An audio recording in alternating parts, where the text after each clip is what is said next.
Bonjour à tous et bienvenue dans Smart Patrimoine, l'émission qui vous accompagne dans la gestion de vos finances personnelles et qui décrypte également avec vous les actualités et les enjeux du secteur de la gestion de patrimoine. Une émission sur Smart for Change. Et au sommaire de cette édition, nous commencerons avec l'écho des cryptos, le rendez-vous dédié aux crypto-monnaies et crypto-actifs de Smart Patrimoine. Et en l'occurrence, nous aurons le plaisir de recevoir dans un instant Laurent Auvion, directeur innovation et directeur du développement du groupe DLPK.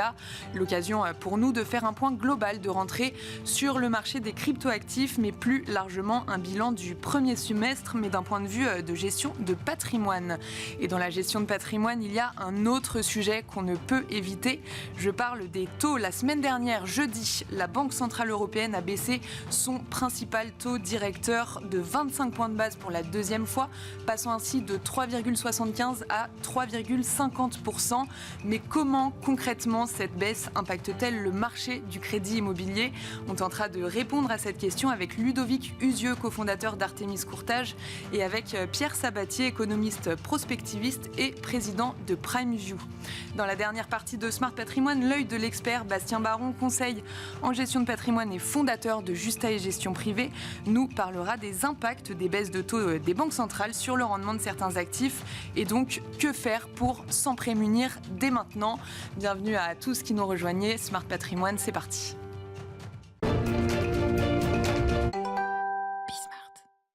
Et c'est parti pour l'écho des cryptos, notre séquence dédiée à l'investissement en cryptoactifs ou crypto-monnaies. Et aujourd'hui, on va faire un bilan global du premier semestre sur ce marché avec Laurent Auvion, directeur innovation et directeur du développement du groupe DLPK. Bonjour Laurent Auvion. Bonjour Pauline. Alors, quel bilan global du marché crypto peut-on dresser au premier semestre 2024 ? Est-ce que c'est un bilan qu'on pourrait dire positif pour les crypto-monnaies ? Alors, si on se place du strict point de vue des marchés, donc des valorisation des cryptos, oui, c'est plutôt un bon début d'année, alors qui a été marqué par un retour au plus haut, notamment sur Bitcoin à 73 000 dollars. Et puis c'est vrai que depuis, il y a quand même une forme de consolidation plutôt à la baisse. Alors on reste très au-dessus des plus bas qui avaient été atteints l'année dernière aux alentours de 16 000 dollars. Bitcoin évolue là cette semaine aux alentours de 58 000 dollars après être passé un tout petit peu au-dessus de 60 000 le week-end dernier. Donc ça reste des performances glissées sur l'année qui sont très intéressantes. Mais c'est vrai que là, il y a une forme d'attentisme sur les marchés, plutôt baissier, une consolidation qui est plutôt salutaire, qui est même plutôt nécessaire quand on sait que les cryptos, ça va, c'est un grand coup de barre à la hausse, un grand coup de barre à la baisse. Donc là, on est dans une consolidation latérale qui, du point de vue des marchés, est intéressant parce que ça offre encore, notamment pour les clients en gestion de patrimoine, des points d'entrée qui restent intéressants dans une perspective d'investissement à long terme. Moyen, long terme. Je m'exprime toujours côté gestion de patrimoine. On fait pas de trading, c'est pas notre métier. Est-ce que vous pensez que ces points hauts ont été aussi rendus possibles avec l'approbation de la SEC sur les ETF Bitcoin Spot ? Alors, c'est la deuxième grande nouvelle de ce premier semestre. Il y a évidemment les ETF américains qui ont un apport de liquidité, quasiment 16 milliards de collecte pour certains ETF. C'est quand même pas négligeable, c'est pas rien. Donc évidemment, ça crée une pression à la hausse, une pression à l'achat sur Bitcoin notamment, et ça entraîne l'ensemble des cryptos. Mais il n'y a pas que ça. Il y a aussi beaucoup d'institutionnels qui normalisent de plus en plus leurs relations aux actifs numériques, que ce soit au travers de projets de tokenisation, que ce soit au travers de partenariats de distribution et de mise à disposition de leurs clients finaux, la possibilité de faire l'acquisition et d'investir en actifs numériques. Et puis nous, on le voit aussi du côté de l'ADAN, l'association professionnelle des acteurs du Web3, de plus en plus d'institutionnels, des banques, des sociétés de gestion s'intéressent au sujet et nous rejoignent d'abord pour pouvoir rayonner au sein de l'écosystème et puis pour pouvoir créer des partenariats et faire des propositions. Et on voit que dans les pays européens, notamment en Allemagne, de grandes banques de réseau, c'est un peu comme si les grandes banques, je vais en citer plusieurs pour pas de BNP, Société Générale ou Crédit Agricole, donner accès à la crypto à leurs clients. Donc il y a vraiment une normalisation. Et puis les derniers chiffres qui sont sortis, sur l'étude Alan, on était à peu près à 12% de Français qui détiennent des actifs numériques ou des cryptos en direct, ce qui était quand même assez conséquent. Par rapport à l'année dernière ? Par rapport à l'année dernière, c'était en hausse assez significative, 25-30%. Et là, sur les dernières études, alors qui ne sont pas les mêmes formats que l'étude de la DAN, mais c'est un chiffre qui ressort plutôt à 18%. Donc ce serait une hausse de quasiment 50% sur les 6 derniers mois, ce qui là aussi crée une pression achat et vient soutenir les cours et démontre l'intérêt des particuliers à destination des actifs numériques. Donc les particuliers ont un intérêt pour les cryptos, et est-ce que les CGP, eux aussi, ils ont toujours un intérêt aussi fort pour proposer justement ce type d'investissement à leurs clients? Alors du côté des CGP, c'est une relation un petit peu plus distendue, c'est un petit peu plus compliqué. Il y a plusieurs raisons à ça. La première, c'est vrai que c'est un sujet, une thématique qui reste assez complexe à appréhender. Que la volatilité et les grands coups à la hausse ou à la baisse que j'évoquais rendent un petit peu frileux. Et c'est vrai que c'est parfois compliqué de se dire je vais faire rentrer mon client, mais est-ce que je le fais rentrer au bon moment? Est-ce qu'il je vais pas rentrer puis ça va perdre 25% dans les 3 mois qui suivent? Là aussi, il faut se positionner dans une logique d'investissement plutôt long terme et se dire ok, on va peut-être avoir une correction juste après l'entrée, mais finalement, si son client, si je l'ai bien accompagné, si je l'ai bien expliqué et si je lui ai bien donné la perspective, il n'y a pas de raison qu'on regarde, on se dise on investit pour 3 ans et puis on fait le bilan au bout de 3 mois, ça n'a pas tellement de sens. Ça, c'est la première chose. La deuxième chose, c'est aujourd'hui, c'est vrai qu'on est dans un contexte de marché et sur les marchés financiers qui est quand même un petit peu tendu, on a du mal à avoir des orientations, donc il y a une forme de prudence qui s'est installée, prudence légitime sur la gestion des patrimoines, avec qui plus est des offres en fonds euros bonusés ou en produits structurés qui offrent des rendements qui sont assez attractifs, même si restreints. Donc il y a une forme de position un peu défensive.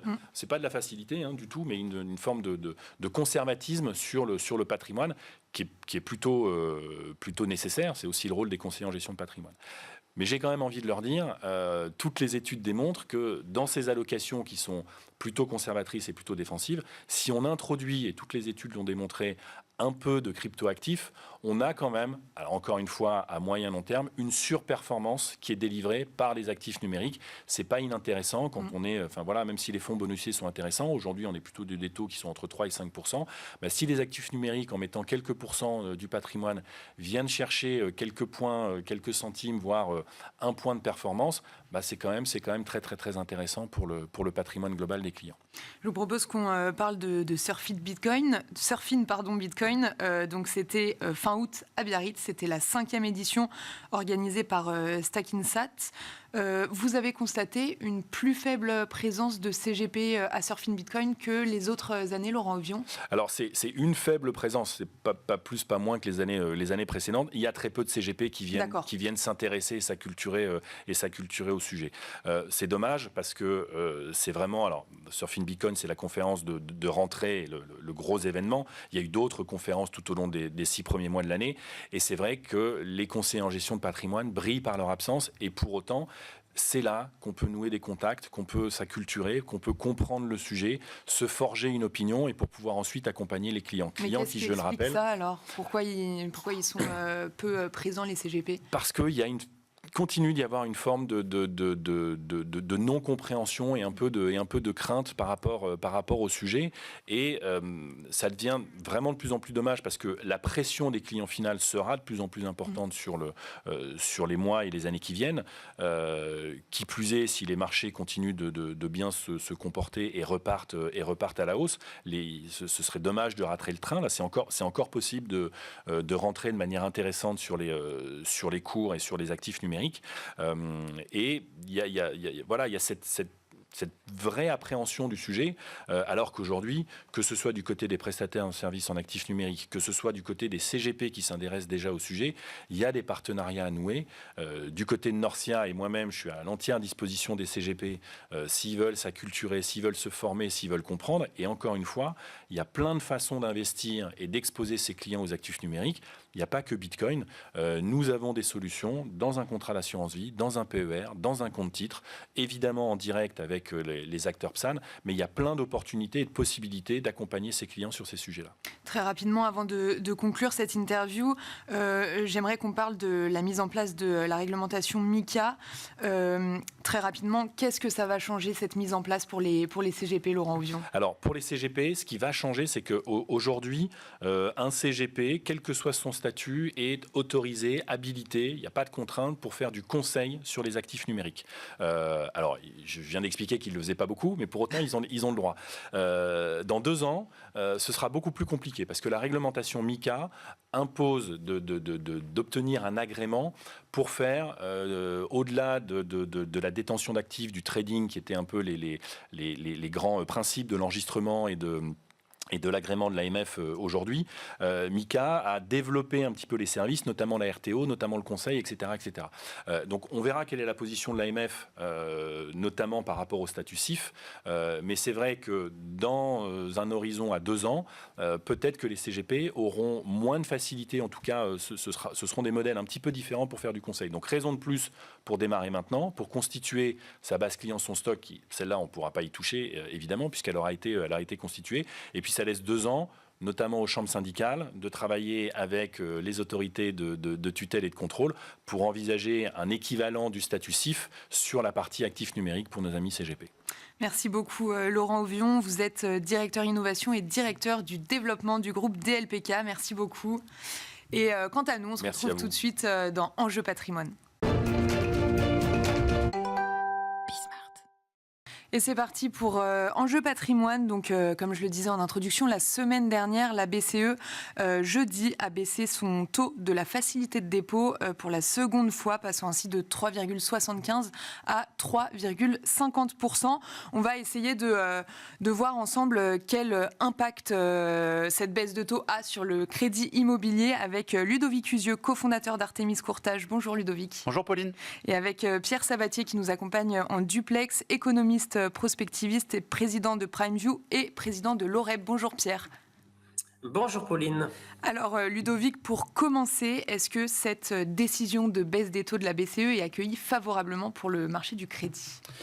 Elle est accueillie très favorablement pour le marché du crédit. Elle avait même été un peu anticipée par les banques commerciales qui nous avaient transmis un peu avant, dès le début du mois de septembre, des barèmes qui étaient orientés à la baisse. Ce qu'on peut dire, c'est qu'après cette première baisse, un peu avant l'été, le marché se tenait déjà bien mieux. On a traversé 2 années qui étaient compliquées sur le marché du crédit immobilier. Ça va mieux sur les volumes, ça va surtout mieux sur l'offre. C'est-à-dire que l'intégralité des banques commerciales est revenue autour de la table et qu'elles prêtent à nouveau à peu près à tous les profils. D'accord. C'est une bonne nouvelle parce qu'on avait vécu 2 années compliquées, notamment pour les primo-accédants et les investisseurs. Et qu'au moment où on se parle, on a vécu d'abord un meilleur été et que la reprise est elle aussi dynamique. Les autres années, l'année redémarre à peu près à la mi-septembre. Là, il n'y a pas vraiment eu de pause estivale et le mois d'août a été dynamique et la rentrée l'est tout autant. Donc vous dites sur tous les types de profils, les banques vont recommencer à prêter. Ça veut dire que même par exemple pour des primo-accédants, les banques vont rouvrir les vannes en fait du crédit. Sans surprise, c'est la catégorie d'emprunteurs qui avait le plus souffert. Les barrières d'accès au crédit étaient les plus élevées pour ces primo-accédants parce que on a toujours un taux d'endettement un peu haut, on n'a pas beaucoup d'apports, on a des revenus qui sont des revenus en général de début de carrière. Donc ce n'est pas les profils les plus adéquats ou les plus opportuns pour les banques quand il y a des barrières à l'accès au crédit, ce qui était le cas pendant un long moment. On était passé, nous on avait perdu quasiment à l'intérieur de notre dispatch d'emprunteurs chez Artemis Courtage, on avait quasiment perdu 1/3 de primo-accédants sur le financement de résidence principale, ce qui est énorme sur 3 années en repartant de l'année du Covid. Et ils sont de retour parce que les banques sont de retour et qu'elles reprêtent beaucoup plus facilement. Pendant 1 an et demi, on avait des régions dans lesquelles on avait 1 ou 2 banques qui étaient prêtes à ouvrir les vannes du crédit pour tous les profils et encore un peu moins parfois pour les primo-accédants. Aujourd'hui, la bonne nouvelle, c'est qu'elles sont toutes, sans exception, toutes autour de la table et qu'on peut envoyer un dossier de crédit à toutes les banques, qu'elles soient nationales, mutualistes, régionales, pour un dossier de primo-accession ou pour tout autre dossier, et c'est une très bonne nouvelle. Est-ce que les banques, elles rouvrent les vannes, mais est-ce que leurs conditions d'accès au crédit vont se détendre ? Je pense par exemple à un apport.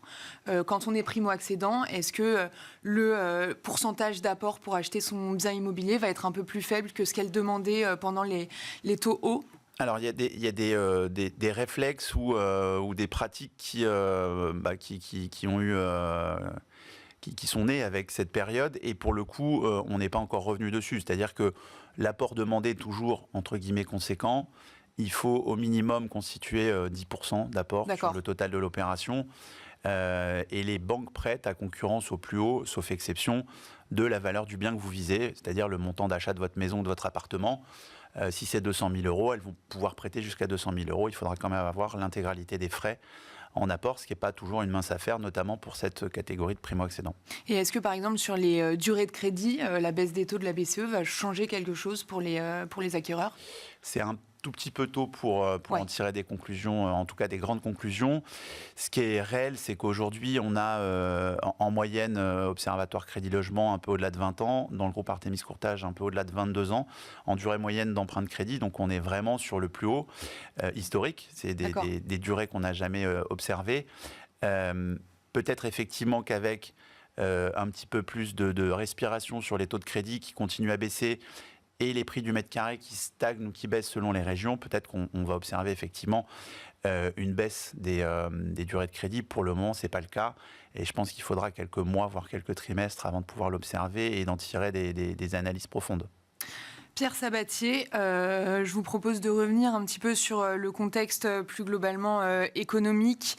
Quel sera, selon vous, même si vous n'avez pas de boule de cristal, quel sera l'impact réel d'une baisse des taux de 25 points de base de la BCE sur le marché du crédit immobilier, selon vous ? Alors, en fait, le marché du crédit, il ne parie pas sur une baisse de 25 points de base. Si elle s'arrêtait là, ce serait en fait presque l'épaisseur du trait. Donc, on aurait connu un rebond comme Ludovic vient de l'évoquer, en fait, et un rebond légitime d'ailleurs, et j'y reviendrai en fait sur les raisons de son rebond cet été, mais il s'arrêterait relativement rapidement si on s'arrêtait là. Pour que le marché véritablement reprenne de l'élan, il va falloir en fait qu'on soit sur une tendance baissière des taux directeurs. Alors, rassurez-vous, historiquement parlant, il n'y a aucune banque centrale qui baisse ses taux directeurs d'un coup de 150 points de base, enfin d'1,5 ou 2%. La question fondamentale, c'est la trajectoire. C'est quel est en fait l'objectif donné par la Banque Centrale Européenne en termes de taux directeur à horizon, on va dire, 1 an. Et c'est là, en fait, véritablement qu'il peut y avoir débat. Nous, on est assez confiants quant au fait que la Banque Centrale Européenne ne pourra pas faire autre chose que baisser ses taux directeurs à des niveaux qui n'étaient même pas envisagés par la place il y a encore en fait quelques mois. Donc on ne serait pas surpris d'avoir des niveaux entre 2 et 2,5% de taux directeurs d'ici l'été prochain. Donc c'est quand même substantiellement plus bas que ce à quoi on a été habitué au cours des derniers mois. Et donc c'est cette tendance-là à la baisse structurelle des taux directeur d'abord et donc des taux hypothécaires ensuite, qui peut être susceptible de maintenir en gros le retour à la normale, j'ai presque envie de dire, du marché du crédit, donc du marché de l'immobilier. Pour une raison toute simple, je le rappelle, et c'est pour ça que pour le coup, sans boule de cristal, il y a un élément qui est relativement simple qui vous permet d'appréhender comment va fonctionner le marché de l'immobilier. Marché d'immobilier, Ludovic l'a évoqué, au max 10% en fait d'apport, le reste c'est du crédit.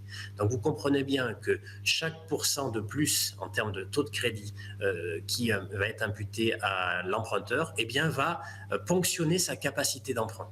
Et je vais vous donner un chiffre pour comprendre de là d'où on vient et du coup avoir une idée de là où on va. Lorsque les taux sont à 1%, ils passent à 4%.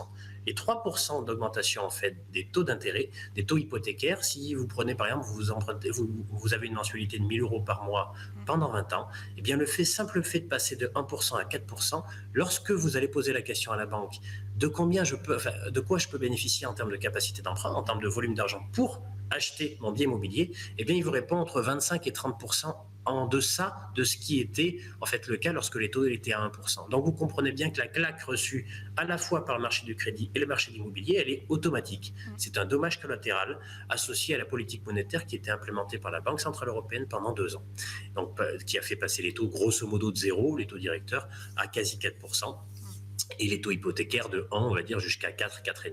Alors aujourd'hui, on est revenu en fait à des niveaux qui sont plus raisonnables et c'est logique de voir en fait le marché des crédits et des immobiliers rebondir. Tout simplement, encore une fois, le marché immobilier, c'est un proxy de la politique monétaire. C'est la banque qui fixe. C'est l'accessibilité du crédit et du volume d'argent que la banque vous met à disposition qui fait le marché de l'immobilier. Si les taux baissent de 1%, eh bien vous avez compris que le même raisonnement fonctionne. Hein. Vous avez 8% de capacité d'emprunt en plus. Ça veut dire quoi? Ça veut dire que vous allez voir votre banquier, vous avez envie d'acheter. Et ça, c'est l'élément central. Hein. Il n'y a jamais eu en fait d'effacement du désir d'acheter des Français en ce qui concerne l'immobilier, y compris au cours des dernières années. Ce n'était pas une question de désir si le marché a ralenti, c'était une question de solvabilité. Eh bien, lorsque les taux baissent de 1%, le ménage peut bénéficier à conditions constantes de 8% de plus en termes de volume d'argent. Donc, naturellement, ça vient resolvabiliser ce qui n'était pas et ça va en fait progressivement aussi se diffuser au reste du marché. Donc, on peut voir tout à fait si la tendance est effectivement baissière en termes de taux directeur se prolonger. Eh bien, on va voir un marché de l'immobilier, tout comme il était un dommage collatéral, c'est-à-dire un indicateur avancé de l'évolution de la conjoncture européenne au cours des 2 dernières années, il le sera aussi en phase de retour. Et donc, on peut tout à fait observer dès le premier semestre 2025, on va dire, hein, si les taux directeurs continuent de baisser, un marché qui sera bien plus puissant que ce qu'aujourd'hui, d'ailleurs, les gens anticipent. Hein. Comme d'habitude, le modèle de prévision plus partagé, c'est la prolongation de ce qu'on vient de connaître. Donc, les gens étaient d'ailleurs timides quant à l'anticipation de la baisse et des difficultés qu'allait rencontrer ce marché au cours des 2 dernières années. Eh bien, nous trouvons en fait les gens un peu timides quant à, en gros, le retour en forme de ce secteur-là à raison de l'année prochaine. C'est automatique. Si les taux continuent de baisser, ce marché-là va rebondir. Oui, c'est ça. En fait, la vraie question, c'est plutôt le cycle des baisses de taux. Comment le marché pourrait s'adapter si la BCE baisse, comme vous le disiez tout à l'heure, de, on va dire, 100 à 150 points de base sur plusieurs réunions, sur plusieurs mois ou trimestres? Eh bien, comme elles l'ont fait, à savoir qu'elles vont anticiper. Ludovic évoquait le fait qu'il a reçu des offres en anticipation, finalement, de la baisse des taux qui allait venir relativement tôt. Vous savez que c'est un marché assez concurrentiel. Les banques s'y sont toutes remises. Elles en ont besoin, hein, puisqu'il faut avoir en tête qu'avec la baisse des taux directeurs, en fait, c'est des choses qui sont liées. La hausse des taux directeurs a bénéficié finalement au compte de résultats des banques parce qu'elles ont eu ce qu'on appelle du monétaire. En gros, la rémunération de leur compte à terme et du monétaire, en fait, a été intéressante pour elles. Aujourd'hui, avec la baisse des taux directeurs, ces produits-là vont être de moins en moins attractifs et donc il va falloir trouver en fait des relais de croissance. Donc, les banques vont forcément faire preuve de comportement concurrentiel vis-à-vis en fait du marché du crédit parce qu'elles vont en avoir besoin. Et là, je parle de l'entreprise banque en tant que telle. Donc, comme relais de croissance. Donc, on peut tout à fait envisager le fait que les banques se tirent un peu la bourre pour essayer d'attirer le chaland dans un marché de l'immobilier qui redevient plus sain. Alors évidemment, là, on parle en fait de l'immobilier ancien, de l'immobilier de transaction. Hein. L'immobilier neuf, c'est un sujet tout à fait particulier, à part, qu'il faudrait traiter probablement en fait dans une émission à part parce que c'est un sujet assez complexe. Là, pour le coup, on est sur un marché dans le neuf plus compliqué à appréhender, qui a plus souffert en fait que l'ancien et qui continuera de souffrir plus longtemps en fait que l'ancien, mais c'est vraiment un sujet particulièrement complexe. Oui. Juste un élément pour avoir une idée simplement parce que tout à l'heure, je vous ai finalement un peu balancé un objectif de taux directeur à l'été prochain. Si on vous dit que les taux ne peuvent faire que baisser, c'est pour une raison toute simple. N'oublions pas les raisons qui ont fait augmenter les taux directeurs à nos banques centrales, c'était l'inflation. Aujourd'hui, la France, l'Europe bénéficient en fait d'un régime d'inflation revenu dans le rang. Revenu dans le rang. Tout le monde disait qu'on allait atterrir à des niveaux d'inflation structurelle qui seraient plus élevés que par le passé, entre 3 et 5%. Que nenni. Aujourd'hui, on est revenu à 2, voire en dessous de 2 en fonction des pays qu'on considère. À partir du moment où l'inflation rentre dans le rang, il n'y a strictement aucune raison pour que la Banque centrale européenne fixe des taux d'intérêt très élevés ou beaucoup plus élevés que notre niveau de croissance potentielle qui est relativement faible en Europe. Donc, et soyez rassurés sur ce plan. Alors, on ira plus ou moins vite vers ces objectifs-là, mais on ne peut pas en fait maintenir des taux d'intérêt aussi élevés dans un moment où la croissance est si faible et l'inflation redevenue faible. Oui, donc Pierre Sabatier l'évoquait en plateau il y a quelques instants. Très rapidement, Ludovic Usieux, est-ce que vous pensez que donc l'immobilier ancien, c'est une chose, l'immobilier neuf, c'en est une autre? Est-ce qu'il y a des catégories d'immobilier qui sont plus sensibles à cette baisse des taux? Je pense par exemple à l'immobilier de bureau. Très sincèrement, ce qu'on vise, nous, c'est plutôt le financement de résidence principale. Oui, bien sûr. Et c'est ce qui c'est ce qui en sort renforcé de ces 18 ou 24 mois de crise. C'est globalement, aujourd'hui, on a quasiment 90% en finance de l'immobilier de résidence principale. Les objectifs de taux, ils sont sur le crédit IMO. Je pense qu'on va repasser symboliquement sous la barre des 3%. Sur 20 ans, ce qu'on n'a pas vu depuis un petit moment maintenant, plus d'une année. Ça va aussi potentiellement rouvrir une fenêtre de renégociation pour tout un tas d'emprunteurs qui ont emprunté au plus haut, aux alentours de 4,5. Donc il va y avoir probablement une fenêtre de renégo et même peut-être une fenêtre de rachat pour quelques centaines de milliers d'emprunteurs qui ont emprunté, eux, à pas très bon compte il y a une petite année maintenant et qui auront probablement une fenêtre plus sympa, plus opportune dans les mois à venir. Merci beaucoup Ludovic Usieux, vous êtes cofondateur d'Artemis Courtage. Et merci Pierre Sabatier, économiste prospectiviste, président de PrimeView et président de l'OREP. Merci beaucoup à tous les deux. Et quant à nous, on se retrouve tout de suite dans l'œil de l'expert. Et c'est parti pour l'œil de l'expert. Je suis en plateau avec Bastien Baron, conseil en gestion de patrimoine et fondateur de Justae Gestion Privée. Bonjour. Bonjour Pauline. Alors Bastien, aujourd'hui, une grande question va nous animer. Comment adapter son patrimoine face aux baisses de rendement sur les actifs risqués? Donc la BCE a baissé ses taux jeudi dernier. On en parlait justement juste avant. Exactement, il y a la Banque centrale américaine qui doit baisser ses taux normalement demain soir. Donc, et surtout, ce qui est intéressant à comprendre, c'est que les premières baisses qu'on est en train de vivre actuellement, la BCE avait déjà baissé au mois de juin, c'est que ça va continuer aussi d'ici la fin de l'année. On attend encore 2 ou 3 par banque centrale et aussi l'année prochaine. Donc on est vraiment dans un phénomène où il faut se dire que les taux d'emprunt des banques centrales, etc., vont baisser. Et surtout, nous, là, ce dont on va parler, c'est que ça va impacter les actifs sans risque. Donc, le premier actif sans risque dont on peut parler, c'est peut-être... Les livrets réglementés. Exactement, les livrets réglementés, le livret A, le livret développement durable. Il y a une formule qui existe, qui est directement liée à l'inflation pour calculer le taux de rendement. Aujourd'hui, il est à 3%. Je rappelle que l'inflation en France, sur un an, elle est à 1,9%. Donc, c'est-à-dire qu'on s'enrichit actuellement en ayant de l'argent sur son livret A, ce qui est assez rare. Ça n'a pas été le cas pendant très longtemps par le passé. Il y a donc un risque que la formule soit revue prochainement, Bastien. Exactement, elle va être revue, c'est certain, fin janvier, donc à partir du 1er février. Et par rapport à la formule, on estime que ça devrait tomber à 2,60, 2,70% de rendement, ce qui est plutôt bien, mais ça devrait encore une fois continuer à baisser par la suite, c'est-à-dire normalement 6 mois après, c'est-à-dire fin juillet, à partir de début août, ça devrait continuer à baisser également. Sur le rendement des fonds monétaires. Alors les fonds monétaires, là, c'est quelque chose qui est plus liquide et qui est directement lié. Donc là, c'est une SICAV. C'est ce qu'on peut acheter sur un compte titre. Et donc là, c'est directement lié au marché, on va dire, interbancaire, à l'Ester, à l'Euribor, qui sont des indices, etc. Les rendements étaient vraiment assez élevés en fin d'année dernière. On pouvait avoir des rendements sur un an de l'ordre de supérieur à 4%, entre 4 et 4,5%. Aujourd'hui, on est plutôt sur un trend de 3,5%, ce qui reste encore intéressant par rapport à l'inflation, mais on sait que ça va continuer à baisser. Et donc là, il reste encore un momentum de 6-12 mois où ça peut rester intéressant en position d'attente potentiellement, mais ça ne va pas durer encore très longtemps. Sur le rendement des comptes à terme. Comptes à terme, donc là, on en parlait un petit peu juste avant avec Pierre Sabatier, c'est-à-dire que là, c'est les banques en fait, qui fixent un taux de rémunération pour que vous lui, entre guillemets, lui prêtiez de l'argent, vous lui confiez de l'argent, et derrière, elle vous propose un taux pendant une certaine durée. Les taux étaient supérieurs à 4% sur 12 mois il y a à peu près un an. Aujourd'hui, il faut se battre un petit peu pour avoir du 3,5%, mais après, le taux est fixe pendant la période. Donc ça reste intéressant aujourd'hui de réussir à fixer un taux sur une durée assez longue. Et enfin, le rendement des fonds en euros. Les assureurs cherchent de l'argent, on cherchait pas mal d'argent, on va dire, pour maintenir un rendement intéressant sur les fonds en euros. Et aujourd'hui, on arrive dans la phase où les taux vont baisser. Donc les assureurs cherchent des capitaux pour acheter des obligations, etc., pour du coup capter du rendement. Et donc ils sont prêts à vous proposer un bonus sur les nouveaux versements que vous pouvez réaliser dans un contrat d'assurance vie. Donc souvent, il y a une part d'unité de compte, mais sur la part de fonds en euros, on va déjà vous proposer un bonus sur le dernier trimestre 2024 et sur 2025, ce qui va vous faire un rendement de l'ordre de 4%. net sur le fonds en euros, donc ce qui est vraiment intéressant avec de la liquidité sous quelques semaines, une garantie en capital, etc. etc. Qu'est-ce qu'on peut dire rapidement pour résumer tout ça, Bastien Baron ? C'est qu'aujourd'hui, il faut être conscient que les taux des actifs sans risque vont baisser, l'inflation va continuer à baisser. Et donc dans ces cas-là, ce qui est intéressant de faire, c'est de réussir à capter des rendements sur une durée assez longue, fixe.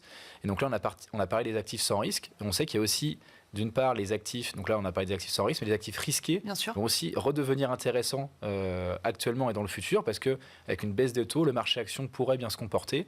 Et il y a la dette privée aussi qui peut rester intéressante avec des taux élevés, des durations assez courtes.